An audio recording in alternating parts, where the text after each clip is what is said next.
प्यारे बच्चों नमस्कार, कैसे हैं आप? उम्मीद करते हैं आप बेटर होंगे, आपकी पढ़ाई लिखाई बेहतर ढंग से चल रहा होगा। हम बात कर रहे हैं आज लंगड़ा भिन्न, जिसको सतत भिन्न के नाम से भी जानते हैं।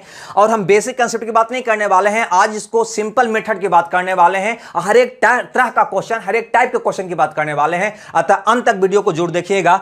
चलो, जैसे अब यहां पर इस क्वेश्चन को देखिए, अगर 1+1+ इस ढंग का क्वेश्चन हो तो कैसे हल करते हैं। बेसिक तो आप जानते ही हैं, हम यहां पर आपको शॉर्ट फॉर्म में बताते हैं कि इसको बनाने का तरीका आपको क्या होना चाहिए। क्या है अंतिम में 2/3, आप लिख दीजिए 2/3 ऐसे लिखिए।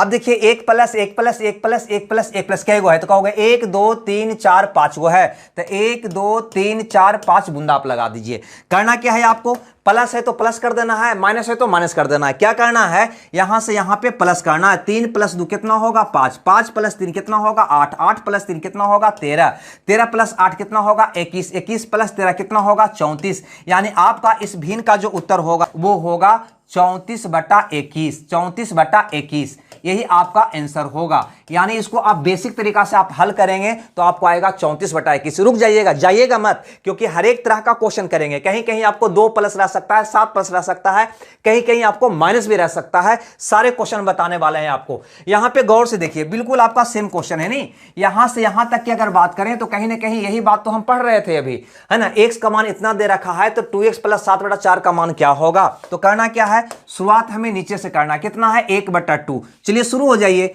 1/2, 1 2 कैसे लिख देंगे, के गो है +1 + 1 2 3 4 गो है, तो 4 बूंदा 1 2 3 4 बूंदा। बस हल कर दीजिए। हल क्या करना, ऐसे 2 1 3 प्लस है तो प्लस कर रहे हैं, 3 2 5, 5 3 8, 8 5 13। अब आप ही बताओ कि आपका आंसर इसका क्या होने वाला है। तो कहोगे, भाट नहीं देते हैं तो कहोगे 13/8 होने वाला है। क्या कहोगे 13/8 होने वाला है। नहीं, हमने बताया कि E/E ऐसे प्रश्न का उत्तर होता है 13/8। लेकिन यह वाला मान किसका दिया हुआ था, x का। किसका मान दिया हुआ था, x का। तो हम कह सकते हैं कि x का मान आ गया 13/8। x का मान भैया यहां पे आ गया 13/8, लेकिन हमें मान निकालना था इतना का।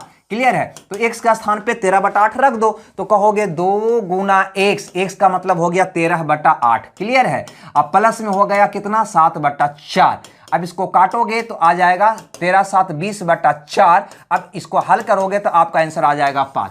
क्लियर है। हमें लगता है ये बात आप समझ गए होंगे, लेकिन जाइएगा मत, अभी देखिए, देखना बाकी है ना। माइनस वाला भी देखेंगे आगे। यहां पे गौर अगर करें हम तो बिल्कुल सेम क्वेश्चन है, लेकिन पहले वाला प्रश्न में यहां पे 1 हुआ करता था, यहां पे 1 हुआ करता था, लेकिन यहां पे आपको दे रखा है 3 1 2। यहां पे गौर करो, यहां पे 1 1 1 1 रहा करता था, लेकिन अब यहां पे दे रखा है 3 1 2। कोई दिक्कत नहीं, मेरा बनाने का तरीका में कहीं कोई चेंजिंग नहीं होगा। नीचे से ही हम शुरुआत करेंगे। कितना है 1/5। चलो भैया 1/5 को लिख दो। अब यहां पे बूंदा आप लगाते थे नहीं, 1 2 3 बूंदा था तो 3 बूंदा देते थे, लेकिन अब की बार बूंदा नहीं देंगे। 1 के अलावा कोई दूसरा टर्म हो तो उसी को लिख देना। कितना है 2, तो 2 को ही लिख देना। क्लियर है। कितना है 1 को ही लिख देना। कितना है 3, तो 3 को ही लिख देना। हाँ, 1 के बदले आप बूंदा दे सकते हो। क्यों देता था, सारी बात अब समझ में आएगा। प्लस है तो प्लस करना है, लेकिन पहले हम क्या करते थे 5 1 6 यहां पे लिख दिया करते थे। अब वैसे नहीं करेंगे। क्यों, क्योंकि 1 रहता था तब ये दोनों को जोड़ते थे। अब कि हम इसमें गुना करके, है ना, इसमें गुना करके जोड़ना है। 5 दूनी 10, 1 कितना हो जाएगा 11। फिर 11 × 1 11, 5 कितना हो जाएगा 16। और फिर होगा 16 × 3 16 48 और 11। अगर 48 और 11 करोगे तो आपका आ जाएगा 59। कितना आ जाएगा 59। अब यहां पर देखो, आपका प्रश्न का उत्तर मिल गया। कितना आ जाएगा 59/16 आपका प्रश्न का जवाब होगा 59/16। क्लियर है भाई, यहां तक इन्हीं को दिक्कत। हम यहां पे भी वही काम करते थे, यहां पे भी हम वही काम करते थे। गौर से इसको हम समझाने का एक बार आपको हम प्रयास करते हैं, पुनः समझाने का प्रयास करते हैं। किए क्या थे हम, यहां पे 1 1 1 था तो हम बूंदा दिए थे। हम 1 लिखे होते तो प्रक्रिया क्या होता, ये दोनों में गुना करते। 2 कम 2 1 3, फिर 3 एकम 3 2 5, यानी 1 से गुना करने पर वही टर्म रह जाता। इसलिए 1 1 1 न लिखकर मैंने बूंदा दिया था। लेकिन 1 के अलावा कोई दूसरा टर्म था तो हमको लिखकर गुना करना पड़ेगा, क्योंकि मान बदलेगा ना। 5 दूनी 10 हो जाएगा, है ना। 10 1 11 लिखेंगे। अब 1 था तो यहां पे बूंदा देते तो काम चल जाता, क्योंकि गुना करने की आवश्यकता नहीं था। 11 में 1 से गुना करेंगे 11 ही रहने वाला है, तो 11 5 16। लेकिन 1 के अलावा टर्म था 3, तो 16 3 48। 45 हो जाएगा, चेंज हो जाएगा। क्लियर है? हमें लगता है ये बात आप समझ गए होंगे। नहीं समझे तो इस क्वेश्चन में देखिए, इस क्वेश्चन को गौर से देखिए। अब की बार यहां पे माइनस माइनस माइनस माइनस दिया हुआ है, कुछ नहीं, नीचे से शुरुआत करिए ना आप। क्या लिखिएगा? 2, क्या लिखिएगा? 3, उसके बाद 1 लिखिए या बूंदा डालिए। 1 2 3 4 गो है तो 1 2 3 4 बूंदा डालिए या 4 गो 1 डालिए, आपकी मर्जी।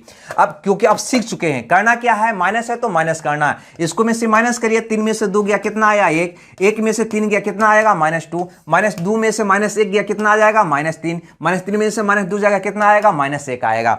आपका प्रश्न का जवाब क्या होगा भैया? तो E बटा E होता है, तो आपका उत्तर हो जाएगा -1 बटा -3, काट कूट करिएगा माइनस माइनस तो आ जाएगा 1 बटा 3। आपका प्रश्न का जवाब कितना होगा? 1 बटा 3। अब एक क्वेश्चन और देखते हैं, है ना, अंत तक आप देखिएगा जरूर, क्योंकि हम हर एक तरह का क्वेश्चन यहां पे हम करने वाले हैं। अगर यहां पे गौर से देखा जाए तो यहां से यहां तक, यहां से यहां तक भिन्न वही था जो पैटर्न को आपको मैंने समझाया था।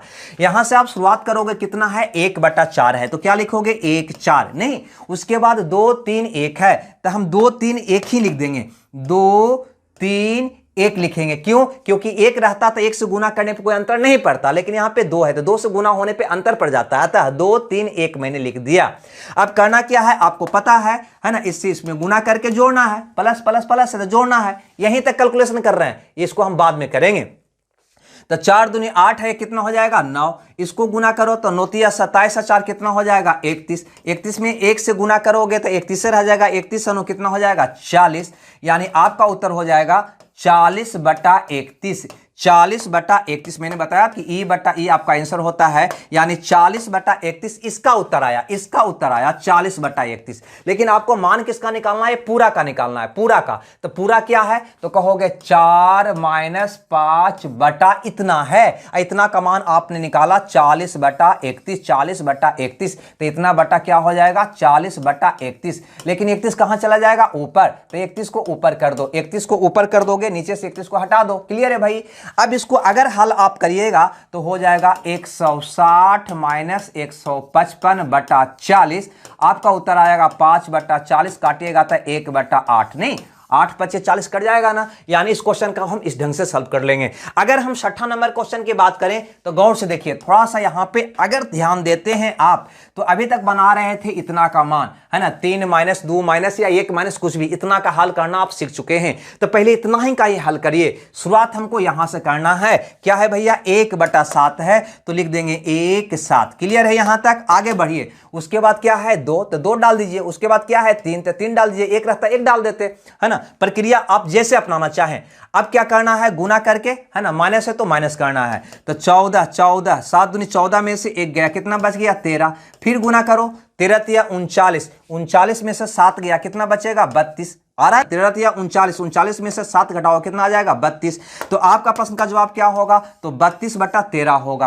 क्या होगा भैया? 32 बटा 13 होगा। अब आप ही बताओ किसका उत्तर आया 32 बटा 13? तो कहोगे इसका उत्तर आया 32 बटा 13। इसका उत्तर आया 32 बटा 13। आपका मान किसका निकालना है? तो आपका मान निकालना है 1 बटा इतना का। इतना का मान आया है 32 बटा 13, है ना। तो 32 बटा 13, 13 कहां चला जाएगा? ऊपर। यानी आपका उत्तर हो जाएगा 13 बटा 32। क्लियर है भाई? आई बात समझ में? यानी एक कंसेप्ट अगर आप सीख गए हैं तो कोई भी लंगड़ा भिन्न को आप चुटकी बजाते हल कर सकते हैं। अगर आप चैनल पे नए हैं तो चैनल को सब्सक्राइब जरूर कर लीजिएगा। बस इस तरह का वीडियो हम अक्सर देते रहते हैं। क्लास तो आपका यूट्यूब पर चल ही रहा है। तो दोस्तों हमें दीजिए विदा, मिलते हैं कल इसी तरह का शॉर्ट वीडियो के साथ। जब तक खुश रहिए, मगन रहिए। Okay, bye bye.